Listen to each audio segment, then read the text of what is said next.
وسلم وبارك على سيدنا محمد وعلى آله وصحبه أجمعين. قال الله تعالى في كتابه الكريم: بسم الله الرحمن الرحيم. يا أيها الذين آمنوا كتب عليكم الصيام كما كتب على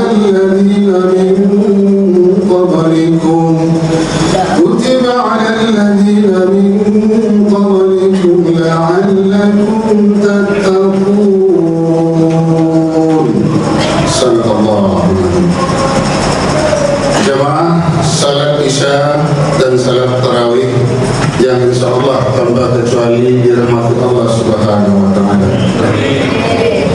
Alhamdulillah, itulah kata yang paling pantas kita ucapkan sebagai hamba Allah, menandakan kita hamba yang bersyukur atas apa yang sudah Allah anugerahkan dan limpahkan kepada kita sampai pada malam yang berbahagia ini. Semoga saja dengan rasa syukur kita ini Allah akan kabulkan doa-doa kita, Allah akan mudahkan semua usaha-usaha kita, Allah akan menjawab doa-doa kita dan mudahkan semua urusan kita. Dan yang lebih penting daripada itu, Allah akan tambahkan nikmat dan rezeki kepada kita. Amin ya rabbal alamin. Sebagaimana janji Allah di dalam Al-Quran surat ke-14 surat Ibrahim ayat ke-7, Allah berfirman: wa in ta'adzana rabbukum la in syakartum la azidannakum wa la in kafartum inna 'adzabi lasyadid. Mungkin bapak-bapak, ibu-ibu sudah sangat kenal dengan ayat yang tadi, ya. Ada yang tahu artinya, bapak-bapak? Apa janji Allah di situ? Wa idza dzana rabbukum, dan ingatlah ketika Tuhanmu memaklumkan, sesungguhnya apabila kamu bersyukur maka aku akan tambahkan nikmatku, tetapi apabila engkau mengingkari azabku sangat pedih. Mungkin doa ini atau ayat ini sering sekali kita. Kemudian daripada itu salawat dan salam mari kita kirimkan. Allahumma salli wa barik ala sayyidina Muhammad kepada junjungan alam Rasulullah baginda sallallahu alaihi wasallam, seorang manusia pilihan, Habibullah yang telah menjalani kehidupan di dunia ini sesuai dengan kehendak Allah Subhanahu wa taala. Baik kehidupan secara vertikal, yaitu yang menjalin tali hubungan dengan sang Khalik, ataupun kehidupan secara horizontal, menjalin tali hubungan dengan sesama makhluk. Makanya setiap perbuatan dan perkataan beliau adalah sunnah bagi kita yang patut kita tiru dan kita teladan. Semoga saja dengan selawat yang kita kirimkan ini menjadikan kita sebagai umat yang akan dimudahkan untuk menjalankan dan meniru tauladan-tauladan baginda Rasulullah. Semoga saja dengan selawat yang kita kirimkan ini menjadikan kita sebagai umat yang akan mendapatkan syafaat dari baginda Rasulullah di yaumil mahsyar. Amin ya rabbal alamin. Bapak-bapak, ibu-ibu jamaah salat isya dan tarawih yang insyaallah dirahmati Allah. Jadi saya hadir di sini tanpa disuruh, saya naik sendiri. Biasanya ada protokolnya dulu, baru silakan naik. Ini karena hari pertama, mungkin dari kepengurusan atau ketua DKM juga sudah menitipkan sama saya tadi pesan yang akan beliau sampaikan kepada kita semua dan nanti akan saya sampaikan. Baik bapak-bapak dan ibu-ibu semuanya, dengan tenggelamnya matahari pada sore hari tadi, baik secara ruqyah ataupun berpisah dengan bulan Sya'ban. Artinya pada malam hari ini kita sudah masuk ke bulan atau awal bulan Ramadan. Rasul bersabda, "Idza ra'aitumu hilal fasum, wa idza ra'aitumu fa'aqtalu, fa in humma 'alaikum fasumu 30 yauma." Apabila kamu melihat hilal, maka berpuasalah. Dan apabila kamu melihat hilal pada bulan Syawal, maka berbukalah untuk hari raya. Dan apabila pandanganmu tertutup oleh awan, maka lengkapilah puasamu 30 hari. Jadi ini baik kesepakatan pemerintah, baik ormas-ormas Islam, semuanya sepakat bahwa puasa pertama dimulai tanggal 1 Ramadan, tidak ada yang membatasi satu. Ini sudah kesepakatan pemerintah dan ormas-ormas lain. Nah, tanggal 1 Ramadan, tapi di bulan Masih ini kita nggak tahu, mungkin ada yang berbisa. Oke, lalu bagaimana tanggapan kita dengan datangnya bulan Ramadan ini? Tentu yang akan kita ingat ibadah puasa. Dan dari kenaziran Masjid Darussalam yang disampaikan oleh ketua kepada saya tadi, tolong disampaikan kepada jamaah pesan-pesan saya. Apa kata beliau? Jamaah salat Isya dan Tarawih yang dimuliakan Allah, selamat datang di penerbangan Ramadan dengan nomor penerbangan 1444 Hijriah dengan tujuan Idul Fitri. Penerbangan ini akan memakan waktu selama 29 sampai 30 hari dengan ketinggian rasa sabar di atas permukaan haus dan lapar. Selama penerbangan, semua jamaah tidak digunakan untuk melakukan maksiat dan mengaktifkan propaganda yang dapat memecah belah umat. Sebagai peraturan keselamatan, maka kepada semua penumpang kami persilakan untuk mengencangkan sabuk puasa, mendirikan sandaran sholat, menurunkan amarah, dan membuka jendela amal. Sehubungan penerbangan ini hanya datang sekali setahun, maka carilah kesibukan dengan mendekatkan diri dengan Al-Quran dan berinfak semampunya, selamat menikmati pahala yang berlipat ganda. Itulah kira-kira pesan dari ketua DKM yang saya sampaikan. Jadi mungkin beliau pernah sering terbang ke luar negeri, jadi ditirulah apa yang dikatakan oleh pramugari dan dijadikanlah untuk Ramadan ini. Jadi mungkin kita semua paham apa yang disampaikan oleh ketua tadi, ya. Kalau ketua menyampaikan seperti informasi di penerbangan, saya juga akan menyampaikan satu pesan sehubungan dengan datangnya bulan Ramadan. Saya akan berikan satu pantun. Dari cirinya, kalau saya memberikan dosia, saya berikan pantun. Apa pantunnya? Berdayung sampan di Selat Sunda, ikatkan sahur di Bangkauni. Berhubung Ramadan telah tiba, saatnya kita berbenah diri. Cakep, ya dulu. Bagaimana Bapak-Bapak Ibu, sehat semuanya? Ya, berarti sudah siap besok untuk menjalankan puasa pertama Ramadan 1444 Hijriah. Baik Bapak Ibu yang dirahmati Allah, mungkin sekitar 2 bulan yang lalu banyak di antara kita yang memanjatkan doa kepada Allah Subhanahu wa Ta'ala. Apa doanya? Allahumma barik lana fi Rajab wa Syaban wa barik lana Ramadan. Oke. Alhamdulillah, doa kita rupanya dikabulkan oleh Allah Subhanahu wa Ta'ala. Allah masih memberikan kesempatan kepada kita untuk dapat bertemu dengan bulan suci di tahun ini. Allah masih memberikan jalan kepada kita untuk memperbaiki kehidupan kita ke arah yang lebih baik. Allah masih membukakan pintu ampunan selebar-lebarnya kepada kita di tahun ini.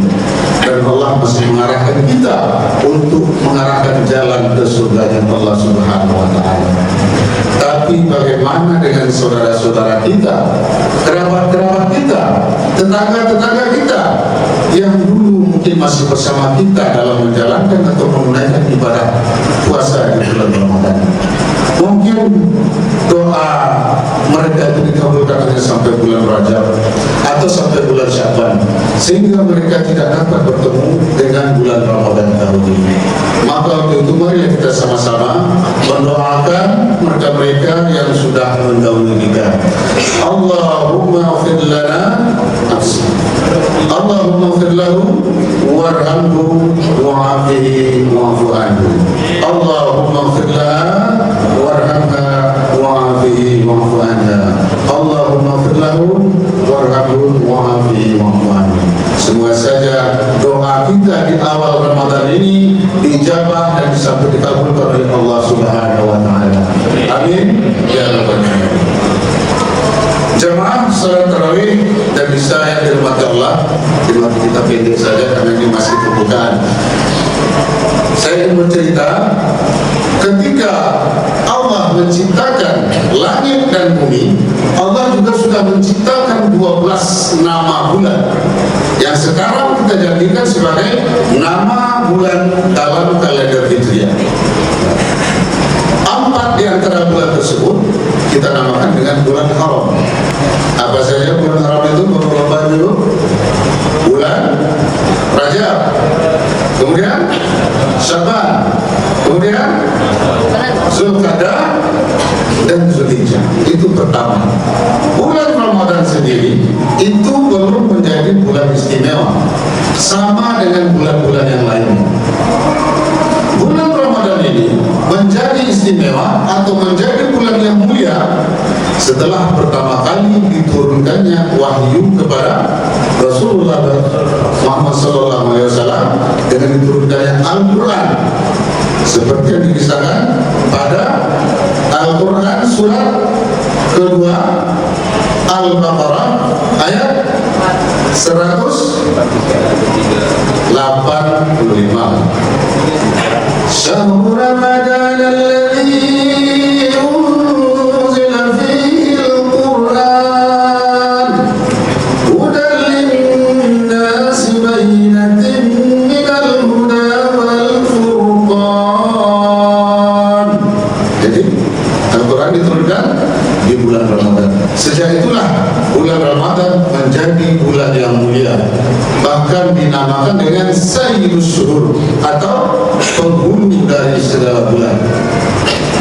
Kemudian Ramadan itu datang setiap tahun dan menjadi bulan yang istimewa bagi orang-orang yang beriman. Bagi orang-orang beriman, tidak bagi semua manusia. Ramadan itu menjadi bulan istimewa. Ramadan pasti datang setiap tahun, tapi kita tidak bisa memastikan apakah kita bisa bertemu dengan Ramadan setiap tahun. Sekarang apa sebetulnya arti daripada Ramadan itu sendiri?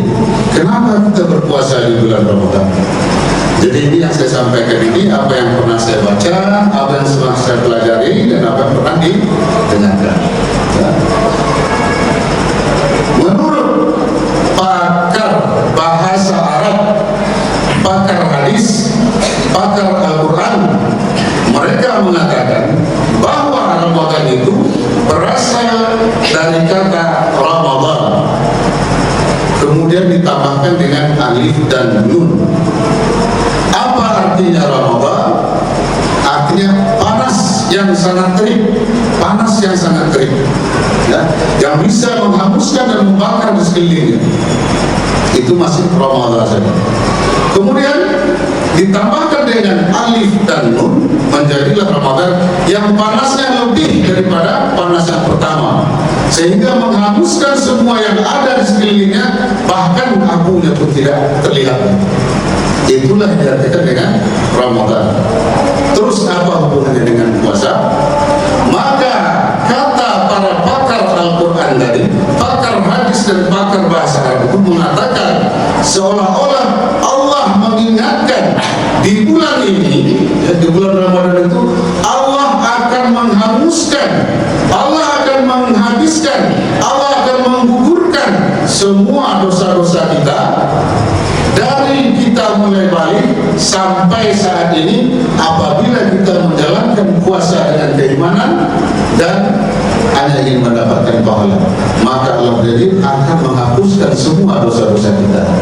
Amin ya rabbal alamin. Makanya dalam kesempatan ini pintu pengampunan terbuka selebar-lebar dari setiap pergerakan waktu di bulan Ramadan. Jadi tidak hanya seperti yang kita ketahui dulu bahwa Ramadan itu dibagi kepada 3, malam maghfirah, malam rahmah, malam hidayah. Artinya Tuhan mengampuni kita hanya selama 10 hari. Tidak, ya. Selama 1 bulan, asalkan kita sungguh-sungguh menjalankan puasa ini, ya. Artinya kita bertakwa atau menjalankan ibadah-ibadah dengan sesungguhnya di bulan puasa ini. Kemudian kalau kita bertanya kepada jamaah yang hadir sekarang, adakah di antara kita yang tidak mempunyai dosa? Mustahil. Tidak ada manusia yang tidak berdosa kecuali para nabi dan para wali. Kalau manusia biasa ada punya mempunyai dosa. Kita tidak mengatakan siapa dosa-dosa yang kecil, kita sendiri. Dan kalau saya tanya lagi, tidak ada jamaah yang hadir pada hari ini yang tidak ingin masuk surga. Pasti semua kepingin masuk surga. Lalu dengan dosa-dosa yang kita punyai, baik itu dosa besar ataupun dosa kecil, dosa yang disengaja ataupun tidak sengaja, apakah mungkin bagi kita untuk mendapatkan surga Allah? Mungkin saja, dan itu bisa. Kenapa? Karena rumusnya untuk masuk surga itu adalah pahala. Sedangkan dosa yang kita punya itu dapat menggugurkan pahala-pahala tadi. Makanya selama bulan Ramadan ini mintalah ampun kepada Allah Subhanahu wa taala, semoga semua dosa-dosa kita dihilangkan. Kalau dosa kita sudah hilang, maka kita tinggal mengisi dengan pahala-pahala yang pahalanya berlipat ganda apabila dibandingkan dengan hari-hari yang lain. Tapi mungkin ada juga yang berkata, apakah mungkin kita bisa masuk surga dengan dosa kita begitu banyak, dengan dosa kita besar seperti itu? Kalau kita dengarkan, kalau kita baca hadis Nabi Rasulullah Muhammad SAW, bisa. Nah, akan dihapuskan semua dosa kita. Apa hadisnya yang diriwayatkan oleh Imam Al-Bukhari pada hadis nomor 37 dan nomor 38. Man sama Ramadan imanan wa ihtisaban ghufira lahu faqaddamu min dhanbi. Siapa saja yang menjalankan puasa dengan keimanan dan hanya mengharapkan pahala, maka Allah akan mengampunkan dosanya semua dari dosa-dosa yang lalu. Itu hadisnya sahih. Jadi betapapun, berapapun banyaknya dosa kita, betapapun besarnya dosa kita, maka gunakanlah Ramadan ini untuk menghapuskan semua dosa-dosa kita. Setelah itu hapus, maka isilah dengan pahala-pahala supaya kita mendapatkan surga Allah Subhanahu wa taala. Kemudian sebelum saya tutup, ada yang saya sampaikan, selalu juga kalau saya memberikan ceramah, selalu saya sampaikan kata-kata bijak dari ulama besar kita, yaitu Buya Hamka. Apa kata beliau di sini?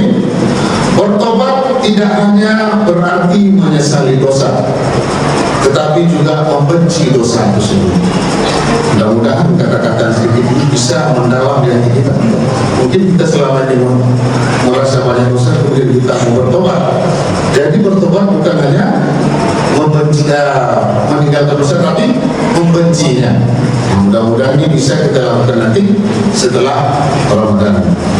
Baiklah Bapak-Bapak Ibu, demikianlah yang dapat saya sampaikan dalam pertemuan yang mulia ini.